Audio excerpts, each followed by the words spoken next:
Candace sekarang mulai terbuka tentang pertemuannya dengan Erika. Dan seperti yang bisa kamu bayangkan, aku rasa lagu tema hidup Candace sekarang adalah serendah apa dia bisa bertindak. Serendah apa dia bisa bertindak. Karena wanita ini, perempuan yang benar-benar tidak pantas disebut wanita, masih saja di luar sana melakukan hal-hal paling menjijikkan dan memuakkan kepada Erika hanya demi mendapatkan lebih banyak clickbait. Dan aku pribadi tidak akan membiarkannya. Mari kita bahas semua detailnya. Selamat datang di The Pushback. Aku Mei Raka, pembawa acara kalian. Pastikan untuk menekan tombol subscribe, like video ini untuk membagikannya kepada seseorang, dan sebarkan bahwa perilaku seperti ini tidak akan diterima lagi. Aku ingat bertemu dengan Erika di Del Frisco's. Dan, apakah Charlie yang mengenalkan kalian? Apakah selalu, Charlie? Dia yang ingin aku datang untuk bertemu dengannya. Aku senang bertemu dengannya karena dia memberikan perhatian pada Charlie. Dan maksudku adalah, kamu tahu, demi menghormati pernikahan mereka, aku tidak akan membahas terlalu banyak detail tentang. Demi menghormati pernikahan mereka. Aku tidak akan membahas terlalu banyak detail. Kita sudah tahu kalau perempuan sialan ini sama sekali tidak akan menghormati pernikahan, tidak akan menghormati kenangan tentang Charlie, dan tidak akan menghormati Erika Cook. Dan semua ini memang sudah direncanakan, agar semakin banyak orang membicarakannya. Masa sebelum dia bertemu dengannya, itu bukan sesuatu yang menyinggung pernikahan. Jelas saja, orang-orang memang pernah mencoba berkencan sebelumnya. Dan dia juga mencoba mendekati perempuan yang benar-benar membuatnya terobsesi. Pada dasarnya, setiap kali perempuan lain itu mengirim pesan ke dia, aku yang membalas pesannya. Jadi, aku seperti harus menjadi lesbian selama setahun. Maksudku, kita tahu kamu memang agak lesbian, Candace Owens. Tapi dia bilang, bukan, ini sebenarnya bukan soal pernikahan, karena itu terjadi sebelumnya. Ada perempuan yang benar-benar membuat Charlie tergila-gila. Sekarang, aku tidak tahu berapa banyak dari kalian yang sedang menjalin hubungan.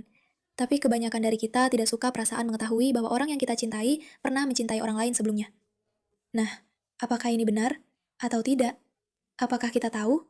Apakah kita peduli? Tidak. Tapi lihat bagaimana Candace membuat dirinya jadi pusat cerita. Charlie jatuh cinta dengan perempuan lain dan juga dengan Erika. Dan aku yang harus membalas pesan-pesan itu. Aku menjalin hubungan karena sebenarnya akulah Oji yang sebenarnya. Aku teman sejati dalam cerita ini. Aku tahu semua detailnya. Hanya akulah yang benar-benar penting. Dan Erika Cook, maksudku, siapa yang peduli dengan dia? Yang sebenarnya adalah Charlie menginginkan perempuan itu. Maksudku, aku tidak tahu apakah ini membuat Candace merasa lebih baik.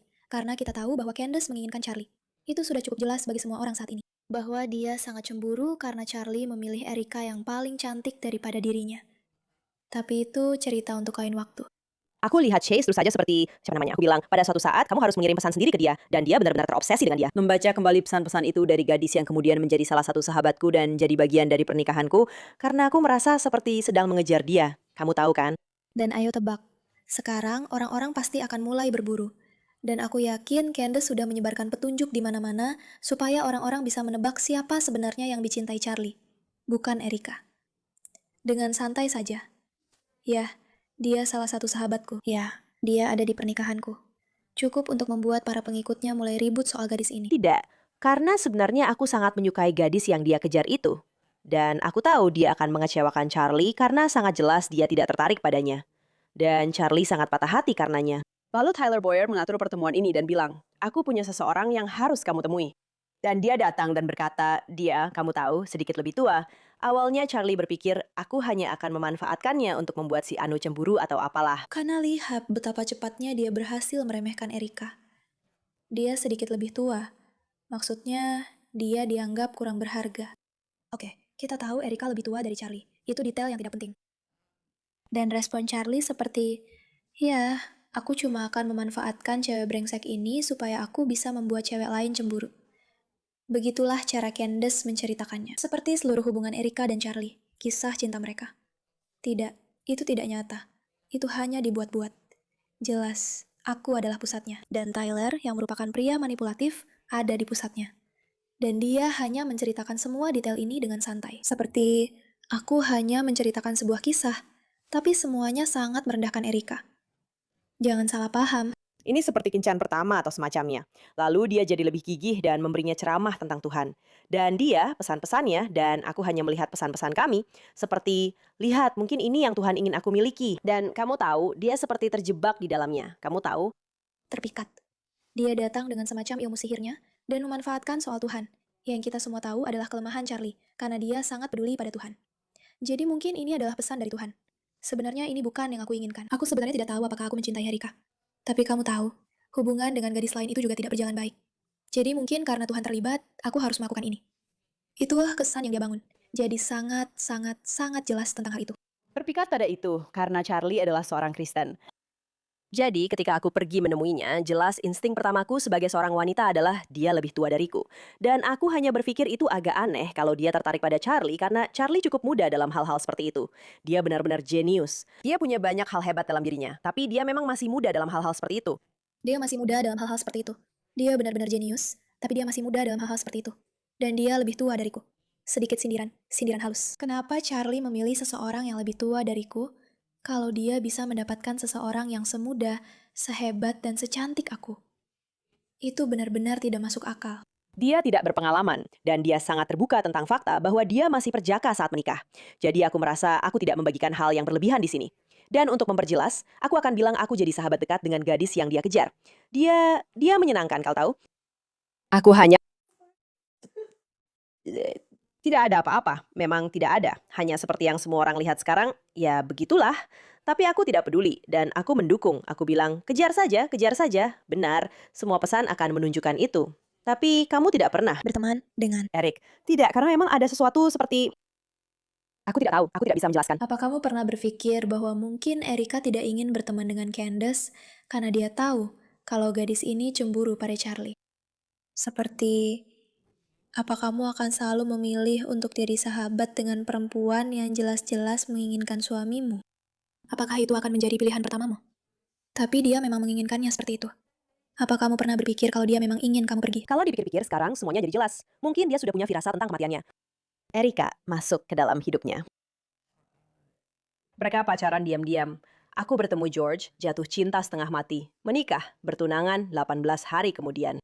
Dia mencari pria kulit putih paling pucat yang akan meniru Charlie. Menyadari bahwa Erika sebenarnya akan mendapatkan Charlie dan dia tidak akan pernah memilikinya.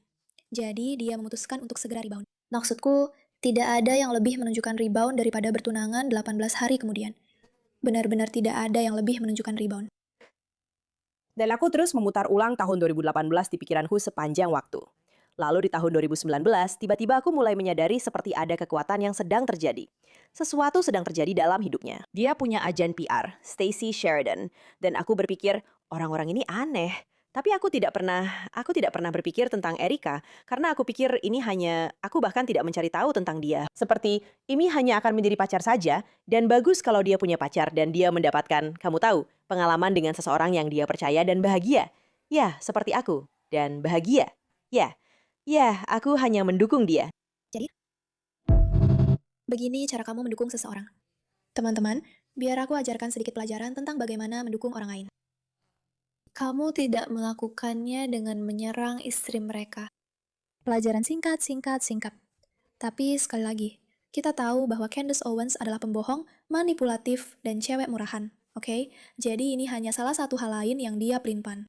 Laura Loomer memposting ini. Ingat ketika Candace Owens menyebut Hunter Biden sebagai pecandu narkoba yang tidak bermoral dan seharusnya dipenjara? Semua orang, tolong luangkan 5 menit sehari untuk membaca artikel ini. Hunter Biden adalah orang yang tidak bermoral yang seharusnya dipenjara. Dan pemimpin kita yang pikun seharusnya diminta bertanggung jawab atas kebohongannya yang mengatakan bahwa laptop itu adalah disinformasi Rusia, keluarga sampah. Jadi dia memposting ini beberapa tahun yang lalu. Dan sekarang dia sekali lagi berubah haluan dan mewawancarai Hunter Biden. Karena sekali lagi, integritas memang bukan prinsip utama bagi Candace Owens. Jadi FBI telah memegang langsung laptop Hunter Biden yang kabarnya berisi banyak materi yang mengganggu. Anda punya Akses ke laptop aslinya itu. laptop itu. Sebuah juri memutuskan Hunter Biden bersalah atas 3 tuduhan kejahatan berat terkait senjata api. Saya sudah bilang saya menghormati keputusan juri. Saya akan melakukannya dan saya tidak akan memberinya pengampunan. Aduh, dia berbohong. Dia memberikan pengampunan kepada pecandu narkoba. Hunter Biden. Selamat datang di Candace Owens Show. Saya sudah sering mendengar kamu memanggil saya pecandu narkoba. Dan kenyataannya, saya memang pernah jadi pecandu narkoba. Laptop yang disebut-sebut itu. Ngomong-ngomong, kamu tahu apa yang dibuktikan laptop itu? Bahwa kamu memang pecandu narkoba. Itu dia. Pernikahanku hancur, dan itu memulai siklus yang sangat-sangat kelam. Saudara laki-lakiku menelponku dan berkata, ini harus dihentikan. Dan itu memaksaku untuk memilih. Dan pilihannya adalah, apakah aku bangkit dari tempat tidur dan menjalani hidup, atau aku mati. DC itu korup, politik itu korup. Tapi ada sesuatu yang berubah. Dennis, ini bukan soal kiri atau kanan. elit DC dari pihak kiri. Mereka menghancurkan ayahku karena dia tidak pernah menjadi bagian dari kelompok itu. Dia tidak pernah menjadi bagian dari lingkaran Epstein. Kau tahu, satu hal yang tidak pernah dia lakukan, dia tidak pernah memberi lampu hijau untuk mengubah Gaza menjadi lapangan golf Trump. Itu dia. Itu dia. Entah bagaimana mereka berhasil membuat semuanya jadi soal Israel. Lihat. Lihat. Dia selalu berhasil membelokkannya jadi soal Erika Cook atau Israel. Tidak peduli kemanapun arahnya, karena inilah yang selalu dia lakukan. Apakah ada yang tertarik menonton? Dengan D besar itu adalah Jared Kushner. Perang di Iran yang mereka mulai. Setiap presiden sebelum dia ditekan oleh orang-orang Israel. Ya Tuhan, lihat kan? Lihat kan? Selalu kembali ke topik pembicaraan yang membosankan itu lagi. Kamu pikir mereka akan jadi lebih menarik pada titik ini. Tapi mereka tidak punya topik lain untuk dibicarakan kecuali membuktikan Ben Shapiro benar. Membuktikan semua orang ini benar kan? Bahwa pihak kirilah yang benar. Candace Owens, Tucker Carlson, mereka semua hanya berpindah ke kiri. Mereka akan terus berpindah ke kiri dan mereka pura-pura masih di kanan, padahal mereka sudah berpindah ke kiri. Dan mereka terus berlindung di balik narasi ini. Tidak, kami benar-benar pejuang kebebasan. Tapi, apakah kamu benar-benar ingin orang-orang ini berjuang untukmu? Pada titik ini, saya tidak tahu. Saya akan menjauh. Pokoknya, terima kasih atas perhatianmu terhadap hal ini.